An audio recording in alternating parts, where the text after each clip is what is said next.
नमस्कार विद्यार्थी मित्रांनो, वसुंधरा अकॅडमीमध्ये तुम्हा सर्वांचं खूप स्वागत आहे। आजच्या या लेक्चरमध्ये आपण नदी प्रणाली हा टॉपिक तुमचा कव्हर करणार आहोत। आतापर्यंत जे काही प्रश्न नदी प्रणाली या टॉपिकवर विचारून झालेले आहेत अशा पद्धतीचे प्रश्न आपण व्हिडिओमध्ये अभ्यासणार आहोत। त्यासाठी व्हिडिओ स्किप न करता शेवटपर्यंत नक्की बघा। प्रश्न वन लाइनर स्वरूपाचे असतील आणि ते रॅपिड फायर पद्धतीने आपण घेणार आहोत, जेणेकरून तुम्हाला कमीत कमी वेळामध्ये जास्तीत जास्त प्रश्न अभ्यासायला मिळतील।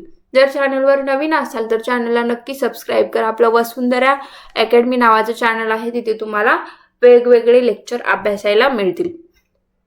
पहिला प्रश्न काय आहे, महाराष्ट्रातील सर्वात लांब आणि मोठी नदी कोणती?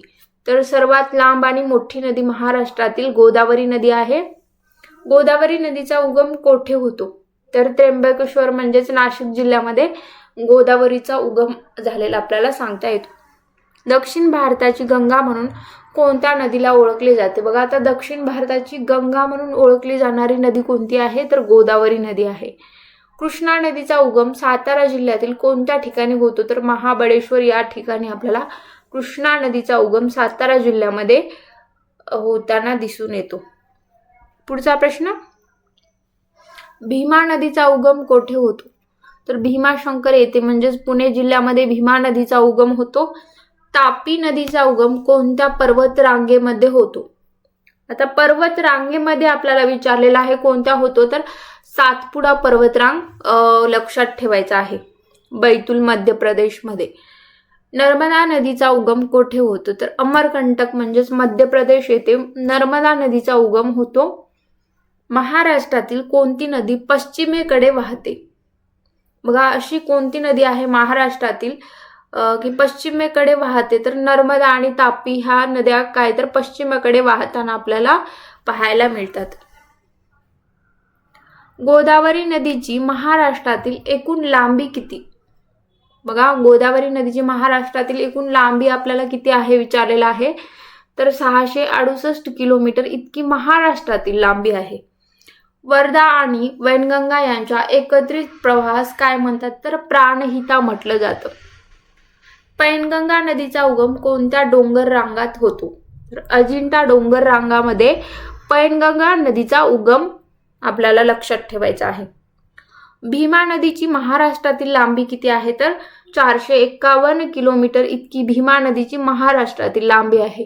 गोदावरी नदीची किती आहे महाराष्ट्रातील? तर 668 किलोमीटर। पुढचा प्रश्न बघण्याआधी बघा, आपण एक स्पेशल तलाठी बॅच चालू केलेली आहे। ध्येय बॅच आहे, फीस आहे 699 रुपये, व्हॅलिडिटी 3 मंथ आहे आणि लेक्चर 1 ऑगस्ट पासून चालू झालेले आहेत। त्यामध्ये तुमचं संपूर्ण जीएस कव्हर केलं जाणार आहे। लाईव्ह प्लस रेकॉर्डेड स्वरूपामध्ये तुम्हाला लेक्चर तिथे अभ्यासायला मिळणार आहेत। 5 फ्री टेस्ट सुद्धा तुम्हाला तिथे मिळणार आहेत। आता हे मिळणार कुठं आहे तुम्हाला? तर आपलं जे काही इंद्रलक्ष नावाचं ॲप्लिकेशन आहे ते तुम्हाला प्ले स्टोअरवरून इन्स्टॉल करायचं आहे। तिथे तुम्हाला ह्या बॅच अभ्यासायला मिळतील। जर तुमचे काही डाऊट्स असतील तर तुम्ही ह्या नंबरवर कॉन्टॅक्ट करू शकता, तिथे तुमचे डाऊट सॉल्व्ह केले जातील। पुढचा प्रश्न, कृष्णा नदीची महाराष्ट्रातील लांबी किती आहे? तर 282 किलोमीटर इतकी महाराष्ट्रातील कृष्णा नदीची लांबी आहे। तापी नदीची महाराष्ट्रातील लांबी किती आहे? 208 किलोमीटर। महाराष्ट्रातील सर्वाधिक क्षेत्रावरून वाहणारे नदी खोरे कोणते?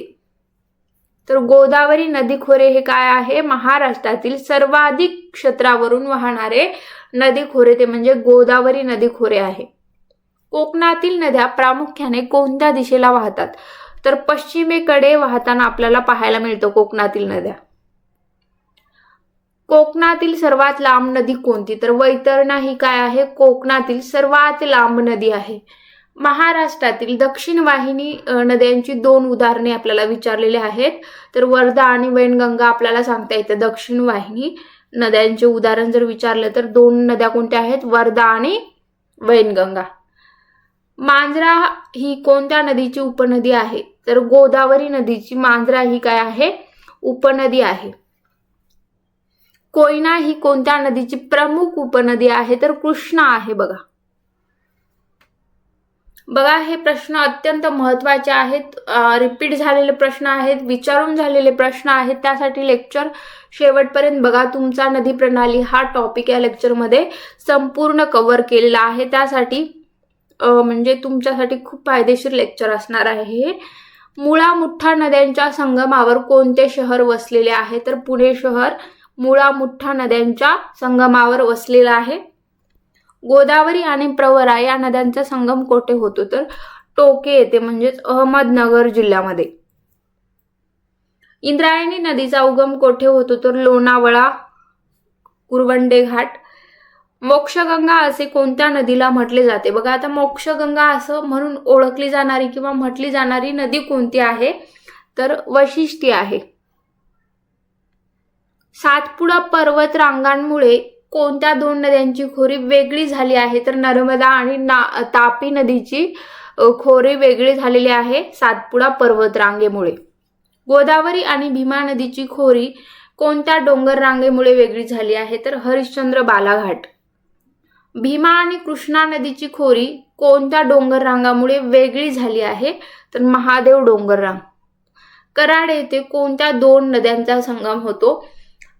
कराड इथे कोणत्या दोन नद्यांचा संगम आपल्याला पाहायला मिळतो? तर कृष्णा आणि कोयना ह्या दोन नद्यांचा संगम आपल्याला कराड येथे पाहायला मिळतो. कृष्णा कोयना संगमास कोणत्या नावाने ओळखले जाते? तर प्रीती संगम म्हणून ओळखलं जातं. नाशिक शहर कोणत्या नदीकाठी वसलेलं आहे? तर गोदावरी नदीकाठी नाशिक शहर हे वसलेलं आहे. पंढरपूर येथे भीमा नदीला कोणत्या नावाने ओळखले जाते? चंद्रभागा. वैनगंगा नदी कोणत्या दिशेने वाहते? तर दक्षिणेकडे वाहताना आपल्याला वैनगंगा नदी पाहायला मिळते. मुळा व प्रवरा या नद्यांचा संगम कोठे होतो? तर नेवासो येथे. उल्हास नदीचा उगम कोठे होतो? खंडाळा येथील सह्याद्री डोंगरमध्ये आपल्याला उल्हास नदीचा उगम होताना पाहायला मिळतो. तानसा ही कोणत्या नदीची उपनदी आहे? वैतरणा नदीची. महाराष्ट्रातील सर्वात उत्तरेकडील नदी कोणती? तर नर्मदा नदी आहे. महाराष्ट्रातील सर्वात उत्तरेकडील नदी नर्मदा नदी लक्षात ठेवायचं आहे. प्रश्न महत्त्वाचे आहेत. कोयना धरणाच्या जलाशयाचे नाव काय? तर शिवसागर आहे. जायकवाडी धरणाच्या जलाशयाचे नाव काय आहे? नाथसागर. पेंच प्रकल्प कोणत्या नदीवर आहे? तर पेंच नदीवर, जे की आपल्याला नागपूरमध्ये सांगता येतो. मोडक सागर धरण कोणत्या नदीवर आहे? तर वैतरणा नदीवर मोडक सागर धरण आपल्याला पाहायला मिळतं. कृष्णा नदी शेवटी कोणत्या उपसागरास जाऊन मिळते? तर बंगालच्या उपसागराला कृष्णा नदी ही जाऊन मिळते शेवटी. नर्मदा नदी कोणत्या समुद्रास जाऊन मिळते? तर अरबी समुद्राला नर्मदा नदी जाऊन मिळते. गंगा नदीची भारतातील एकूण लांबी किती आहे? बघा, गंगा नदीची भारतातील एकूण लांबी किती आहे? तर 2525 किलोमीटर इतकी आपल्याला गंगा नदीची भारतातील लांबी सांगता येते. आणि गंगा नदी भारतातील सर्वात लांब नदी सुद्धा आहे. बघा, भारतातील सर्वात लांब नदी जर कोणती असेल तर ती गंगा नदी आहे. पुढचा प्रश्न, भारतातील सर्वात लांब नदी कोणती? प्रश्न आलेलाच आहे. तर गंगा नदी ही भारतातील सर्वात लांब नदी आहे. कोणत्या नदीला बिहारचे दुःखाश्रू म्हणतात? तर कोसी नदीला बिहारचे दुःखाश्रू सुद्धा म्हटलं जातं. कोणत्या नदीला बंगालचे दुःखाश्रू म्हणतात? तर दामोदर. बघा, बिहारचे दुःखाश्रू कोणत्या नदीला म्हणतात? तर कोसी नदीला. बंगालचे दुःखाश्रू कोणत्या नदीला? दामोदर. आणि सिंधू नदीचा उगम कोठे होतो? तर मानसरोवर, तिबेट. लक्षात ठेवा. यमुना ही कोणत्या नदीची सर्वात मोठी उपनदी आहे? तर गंगा नदीची यमुना ही सर्वात मोठी उपनदी असलेलं सांगता येतं. गंगा आणि यमुना नदीचा संगम कोठे होतो? तर प्रयागराज. दक्षिण भारतातील सर्वात मोठी नदी कोणती? तर गोदावरी आहे. महानदीचा उगम कोठे होतो? तर सिहावा, छत्तीसगड येथे महानदीचा उगम होतो. हिराकूड धरण कोणत्या नदीवर आहे? तर महानदीवर हिराकूड धरण हे आपल्याला असलेलं पाहायला मिळतं. कावेरी नदीचा उगम कोठे होतो? तर ब्रह्मगिरी डोंगर कर्नाटकमध्ये. धुआंधार धबधबा कोणत्या नदीवर आहे तर नर्मदा नदीवर आहे. श्रीनगर शहर कोणत्या नदीकाठी आहे तर झेलम नदीकाठी श्रीनगर शहर आहे. अयोध्या शहर कोणत्या नदीकाठी आहे तर सरयू नदीकाठी असणारे शहर कोणतं अयोध्या. लुनी नदी भारतातील कोणत्या राज्यातून प्रामुख्याने वाहते तर राजस्थानमधून. राजस्थान या राज्यामधून लुनी नदी हे प्रामुख्याने वाहताना आपल्याला सांगता येतं. साबरमती नदीचा उगम कोणत्या पर्वत रांगेत होतो तर अरवली पर्वत रांगेमध्ये साबरमती नदीचा उगम होतो. शिवसमुद्रम धबधबा कोणत्या नदीवर आहे तर कावेरी नदीवर. कोल्हापूरची जीवनवाहिनी कोणत्या नदीला म्हणतात तर पंचगंगा नदीलाच कोल्हापूरची जीवनवाहिनी सुद्धा म्हटलं जातं. पंचगंगा नदी कोणत्या 5 नद्यांच्या संगमातून बनली आहे. बघा अशा कोणत्या 5 नद्या आहेत त्यामधून पंचगंगा नदी बनलेली आहे तर कासारी, कुंभी, तुळशी, भोगावती आणि सरस्वती ह्या 5 नद्यांच्या संगमातून बनलेली नदी कोणती आहे पंचगंगा नदी आहे. नीरा ही कोणत्या नदीची उपनदी आहे तर भीमा नदीची नीरा ही उपनदी आहे. कन्हान ही कोणत्या नदीची महत्वाची उपनदी आहे वैनगंगा. तापी नदीचा शेवट कोठे होतो तर खंबातचे आखात इथे म्हणजे अरबी समुद्र आपल्याला सांगता येतं तापी नदीचा शेवट. भातसा नदीवर कोणते प्रसिद्ध धरण आहे तर भातसा धरण आहे. दूधगंगा प्रकल्प कोणत्या नदीवर आहे तर वेदगंगा कोल्हापूरमध्ये.